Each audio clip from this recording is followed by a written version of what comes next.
Hello guys, welcome back to the channel and welcome back to elite wrestling. तो guys आज भी हम AEW company के बहुत ही बड़ी और बहुत सारे अपडेट्स के बारे में बात करने वाले हैं। और गाइज आज इस वीडियो के अंदर हम जानने वाले हैं कि इस वीक के डायनामाइट शो पर एक बहुत ही स्केरी स्पॉट के बाद हाल फिलहाल में कोडी रोड्स की हालत कैसी है, जिसके साथ ही हम जानने वाले हैं कि इस वीक के डायनामाइट शो की व्यूअरशिप क्या रही। फाइनली AEW की इस वीक की वीकली टॉप 5 रैंकिंग्स रिवील हो चुकी है। एडम हैंगमैन पेज और ब्रायन डेनियल्सन के मैच को लेकर एक काफी बड़ी अपडेट सामने आई है, जिसके साथ ही हम करने वाले हैं कल होने वाले AEW के रैम्पेज शो का प्रीव्यू। तो गाइज ये सब बातें जानने के लिए ये वीडियो एकदम आखिर तक देखना और ऐसे ही AEW कंपनी से रिलेटेड हर एक न्यूज, रूमर और अपडेट और AEW कंपनी के हर एक शो का रिव्यू पाने के लिए हमारे चैनल को सब्सक्राइब करना मत भूलना। लेकिन गाइज अब ज्यादा देर न लगाते हुए चलिए ये वीडियो शुरू करते हैं। और सबसे पहले बात करते हैं इस वीक के डायनामाइट शो की व्यूअरशिप की और जानते हैं कि इस वीक के डायनामाइट शो की व्यूअरशिप क्या रही। तो गाइज अगर आपने हमारे चैनल के ऊपर इस वीक के डायनामाइट शो का रिव्यू वीडियो देखा है तो आपको पता होगा कि इस वीक का डायनामाइट शो एक बहुत ही बढ़िया डायनामाइट शो था, जिस शो के मेन इवेंट के अंदर हमें बहुत ही बढ़िया मैच देखने को मिला था। लेकिन इस सब के बावजूद अगर यहाँ पर हम बात करें इस वीक के डायनामाइट शो की व्यूअरशिप की, तो इस वीक के डायनामाइट शो की व्यूअरशिप सरप्राइजिंगली इसके पहले हुए डायनामाइट शो के मुकाबले करीब 4.12% कम हो चुकी है।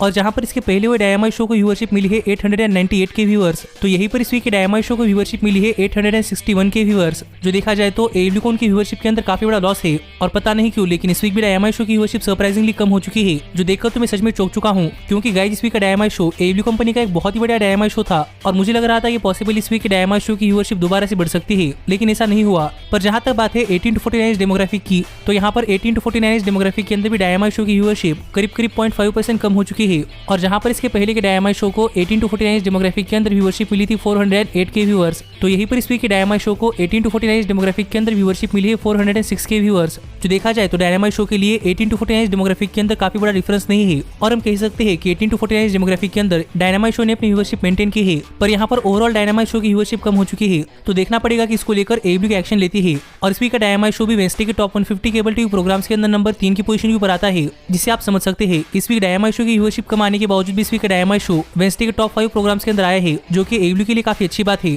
पर मैं अभी इस चीज की वेट कर रहा हूँ कि डायनामाइट शो की व्यूअरशिप 1 मिलियन के ऊपर कब जाती है और देखते हैं कि कब होता है। लेकिन गाइज अब हम आगे बढ़ते हैं और बात करते हैं हमारी अगली अपडेट की और जानते हैं कि इस वीक की AEW की वीकली टॉप 5 रैंकिंग्स क्या रही। तो गाइज आपको तो पता ही होगा कि AEW कंपनी के अंदर विन्स और लॉसेस मैटर करते हैं, क्योंकि AEW सुपरस्टार्स की विन लॉस रिकॉर्ड के ऊपर उन सुपरस्टार्स को AEW कंपनी के अंदर अपनी डिवीजन की चैंपियनशिप के लिए चैलेंज करने का मौका मिलता है। और हाल ही में AEW ने इस वीक की वीकली टॉप 5 रैंकिंग्स रिवील कर दी है। और अगर यहाँ पर हम शुरुआत करें AEW कंपनी के विमेंस डिवीजन से, तो AEW के विमेंस डिवीजन के टॉप 5 रैंकिंग्स के अंदर नंबर 5 पर आती है क्रिस स्टैटलैंडर, नंबर 4 पर आती है नायला रोज, नंबर 3 पर आते हैं थंडर रोजा, नंबर 2 पर आते हैं जेड कारगिल और नंबर 1 पर आती है रिहो। और स्टिल है हमारी AEW women's world heavyweight champion doctor Britt Baker. लेकिन जहां तक बात है AEW कंपनी के टैग टीम डिवीजन के टॉप 5 रैंकिंग्स की, तो गाइज AEW कंपनी के टैग टीम डिवीजन के टॉप 5 रैंकिंग्स के अंदर नंबर 5 पर आते हैं यंग बक्स, नंबर 4 पर आते हैं सैंटाना और ओर्टिज, नंबर 3 पर आते हैं गन क्लब, नंबर 2 पर आते हैं FTR और नंबर 1 पर आते हैं जुरासिक एक्सप्रेस। और स्टिल है हमारे AEW world tag team champions Lucha Bros. लेकिन जहां तक बात है AEW कंपनी के सिंगल्स मेल डिवीजन के टॉप 5 रैंकिंग्स की, तो गाइज AEW के सिंगल्स मेल डिवीजन के टॉप 5 रैंकिंग्स के अंदर नंबर 5 पर आते हैं मीरो, नंबर 4 पर आते हैं जंगल बॉय, नंबर 3 पर आते हैं स्कॉर्पियो स्काई, नंबर 2 पर आते हैं केनी ओमेगा और नंबर 1 पर आते हैं ब्रायन डेनियल्सन। और स्टिल है हमारे TNT चैंपियन सैमी गेवेरा और AEW world heavyweight champion hangman Adam page. और यही है इस वीक की AEW वीकली टॉप 5 रैंकिंग्स। जिस टॉप 5 रैंकिंग्स के ऊपर आपका क्या कहना है आप मुझे कमेंट कर बताइए।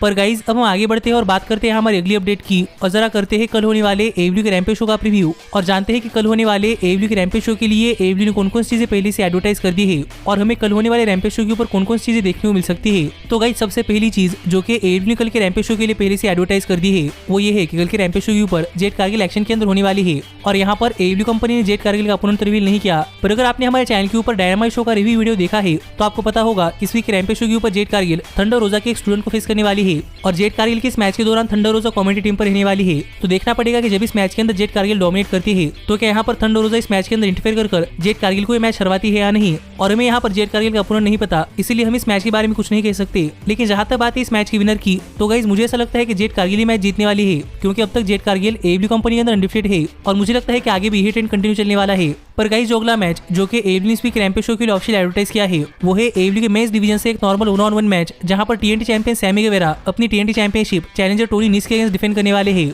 और अगर यहाँ पर हम बात करें इस मैच के बैक स्टोरी की, तो गाइज हम काफी दिनों से देख रहे हैं कि टोनी नीस AEW कंपनी के शोज के ऊपर आ रहे हैं और यहाँ पर टोनी नीस का कहना यह था कि टोनी नीस AEW के डायनामाइट शोज के ऊपर सैमी गेवेरा के मैच स्टडी करने के लिए आ रहे थे और आज तक टोनी नीस ने सैमी गेवेरा के ऊपर अपना काफी ज्यादा होमवर्क कर लिया है। इसीलिए फाइनली टोनी नीस AEW कंपनी के अंदर सैमी गेवेरा को उनकी TNT चैंपियनशिप के लिए ओपन चैलेंज के अंदर चैलेंज करना चाहते चाहते हैं, क्योंकि टोनी नीस को लग रहा है कि टोनी नीस ने अपना होमवर्क कर लिया है और अब टोनी नीस सैमी गुएरा को उनकी TNT चैंपियनशिप के लिए हराने के लिए एकदम रेडी है, जिस पर सैमी गुएरा ने भी टोनी नीस का चैलेंज एक्सेप्ट कर लिया है और इसीलिए हमें ये मैच इस वीक के रैम्पेज शो के ऊपर देखने को मिलने वाला है। तो अब देखना पड़ेगा कि यहाँ पर सैमी गुएरा और टोनी नीस के बीच में इस वीक के डायमंड शो के ऊपर ये मैच कितना बढ़िया मैच होता है। और जब से टोनी नीस AEW कंपनी अंदर आए हैं तब से टोनी नीस के परफॉर्मेंस देखकर मुझे ऐसा लग रहा है कि ये मैच एक काफी बढ़िया मैच होगा और हमें इस मैच के अंदर काफी सारे हाई फ्लाइंग मूव्स के साथ साथ काफी सारे अनबिलीवेबल मूव्स भी देखने को मिलने वाले हैं। लेकिन जहां तक बात है इस मैच की विनर की, तो गाइस मेरे हिसाब से सैमी गुएरा ये मैच जीतने वाले हैं, क्योंकि सैमी गुएरा अभी भी TNT चैंपियन बने हैं और मुझे नहीं लगता कि सैमी गुएरा इतनी जल्दी अपनी TNT चैंपियनशिप हारने वाले हैं। इसलिए मेरे हिसाब से सैमी गुएरा ये मैच जीत जाएंगे। पर जो आखिरी मैच जो कि AEW इस वीक रैम्पेज शो के लिए ऑफिशियल एडवर्टाइज किया है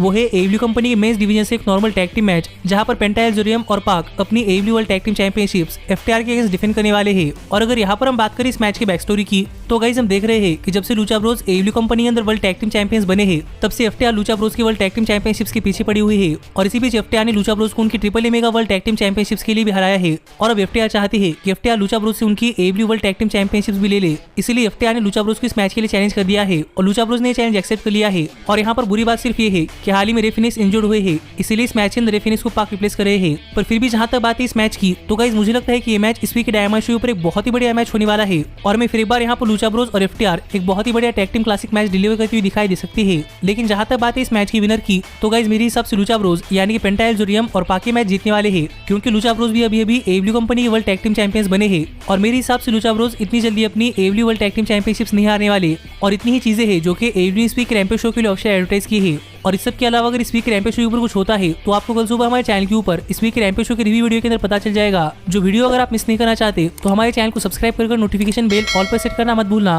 पर गाइज अब हम आगे बढ़ते हैं और बात करते हैं हमारी अगली अपडेट की और जानते हैं कि हाल फिलहाल में ब्रायन डेनियल्सन और AEW world heavyweight champion Adam hangman Page को लेकर कौन सी बड़ी अपडेट सामने आ रही है। तो गाइज अगर आप हाल फिलहाल में AEW कंपनी के शोज फॉलो कर रहे हैं तो आपको पता होगा कि AEW की वर्ल्ड हेवीवेट चैंपियनशिप के लिए AEW world heavyweight champion Adam hangman page और ब्रायन डेनियल्सन के बीच में बहुत ही बड़ा स्टोरी लाइन चल रही है और ब्रायन डेनियल्सन के पास मौका है कि ब्रायन डेनियल्सन एडम हैंगमैन पेज की वर्ल्ड चैंपियनशिप के लिए मैच रसल करे। पर अब तक ब्रायन काफी सारे एक्सक्यूजेस देकर हैंगमैन पेज के खिलाफ मैच रसल करने से मना कर रहे थे, लेकिन अब फाइनली AEW कंपनी के चेयरमैन यानी कि टोनी खान ने अनाउंस कर दिया है कि 2 हफ्तों बाद यानी कि AEW कंपनी के dynamite special winter is coming के ऊपर हमें finally American dragon Bryan Danielson AEW world heavyweight champion Hangman Page को उनकी वर्ल्ड चैंपियनशिप के लिए फेस करते हुए दिखाई देने वाले हैं, जो एक काफी बड़ा मैच हाल ही में टोनी खान ने इस वीक के dynamite special winter is coming के लिए ऑफिशियल कर दिया है। और मेरे हिसाब से तो ये मैच एक पेपर व्यू लेवल का मैच है, पर फिर भी हमें ये मैच फ्री टेलीविजन के ऊपर देखने को मिलने वाला है। तो देखना पड़ेगा कि मैच कितना बढ़िया मैच होता है और आप भी मुझे कमेंट कर बताइए कि आपके हिसाब से मैच कितना बढ़िया मैच होगा और आपके हिसाब से मैच कौन जीतेगा। पर मैं इस मैच की प्रेडिक्शन तब के तब करूंगा। पर अब हम आगे बढ़ते हैं और बात करते हैं हमारे सबसे मेन अपडेट की और जानते हैं कि इस वीक के डायनामाइट शो के ऊपर एक काफी खतरनाक स्ट्रीट फाइट मैच के अंदर इन्वॉल्व होने के बाद हाल फिलहाल में कोडी रोड्स की हालत कैसी है।